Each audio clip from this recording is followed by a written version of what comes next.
Sugeng para kadang pepanggihan malih kaliyan kula ing pamulangan aksara Jawa Hanjawani. Wonten ing kalodhangan wekdal menika kula badhe ngandharaken pamulangan tembung andhahan mawi seratan aksara Jawa. Sugeng midhangetaken. Tembung andhahan inggih menika tembung ingkang pikantuk ater-ater utawi prefiks, seselan utawi infiks, panambang utawi sufiks. Ater-ater utawi prefiks menika kapérang dados 3. Wonten ater-ater hanuswara am, an, wonten ater-ater tripurusa dak, kodi, wonten ater-ater liya o, ma, ko, ke, sa, po, pi, pro, tar, kumo, kami, kapi, ro, lan sapiturutipun. Salajengipun wonten seselan utawi infiks menika wonten in, el, er, ed. Lajeng wonten panambang utawi sufiks menika wonten i, ake, ne, ane, ke, ono, en, ku, mu, lan sapiturutipun. Wonten ing pamulangan menika kula badhe ngandharaken tembung andhahan wujudipun prefiks. Ingkang angka setunggal inggih menika ater-ater hanuswara. Panyeratan tembung andhahan ingkang pikantuk ater-ater hanuswara menawi wanda ingkang paling ngajeng luluh ater-ater hanuswara boten dipun serat mawi ho, han, ham, tawi, hang, kejawi kangge njangkepi guru wilangan salebeting tembang. Tuladhanipun kados mekaten. Menika wonten tembung lingga tantang, lajeng tembung andhahanipun an dados nantang, boten dados anantang, awit menika huruf ingkang paling ngajeng menika luluh kaliyan no, dados tene menika ilang gantos dados n, boten anantang ananging nantang. Salajengipun samber menika pikantuk ater-ater an dados nyamber, sanes dipun serat anyamber. Semanten ugi kelir menika pikantuk sandangan eng, nyuwun pangapunten, menawi pikantuk ater-ater ang dados ngelir, mboten angelir, kejawi menika kangge njangkepi tembang.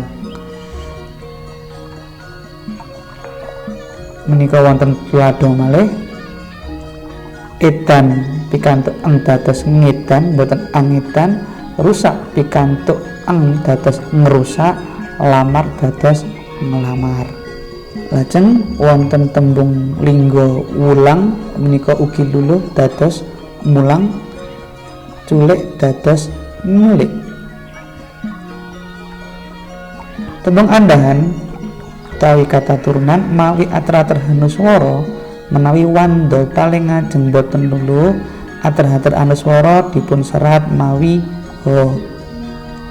Tuladhanipun saking tembung dadi menika boten luluh awit dene menika tasih wonten, mila ditulisipun dados andadi, boten kados mekaten ndadi menika boten leres. Deder menika menawi dipun serat dados andeder menawi pikantuk ater-ater, lajeng dipun serat boten dipun serat ndeder kedah dipun paringi tambahan aksara ha ing ngajeng. Lajeng buang menika dipun serat dados ambuang, boten mo lajeng pasangan bo menika boten leres. Salajengipun tembung andhahan utawi kata turunan mawi tembung lingganipun dipun wiwiti nasal hanuswara lan ngemu ater-ater po. Mila panyeratan tembung andhahan rikala wau kapendhet saking tembung lingga ingkang ater-ateripun dipun serat kados aksara Latinipun. Menika saking tembung lingga jaluk menika dados panjaluk. Boten ginakaken pahan jaluk. Menika tembung lingga jaluk pikantuk ater anuswara en nanging sesarengan kalian po, boten pahan jaluk ananging panjaluk. Syarat dados panyerat, boten pasrat, boten pahan nyerat ananging panyerat. Tembung ingkang dipun wiwiti mawi ho menawi dipun paringi ater-ater pi utawi pri kados pundi seratanipun. Menika tembung lingganipun holo. Menawi dados pikantuk ater-ater prefiks pi menika seratanipun dados pi holo, sami kados biasanipun. Sami kados seratan pocapanipun. Awak dados pri hawa. Kabil nggih. Kintenipun cekap semanten pepanggihan ing pamulangan tembung andahan, pepanggihan malih kalian kula ing materi sanesipun. Cekap semanten salam aksara Jawa Hanjayang Bawana. Matur nuwun.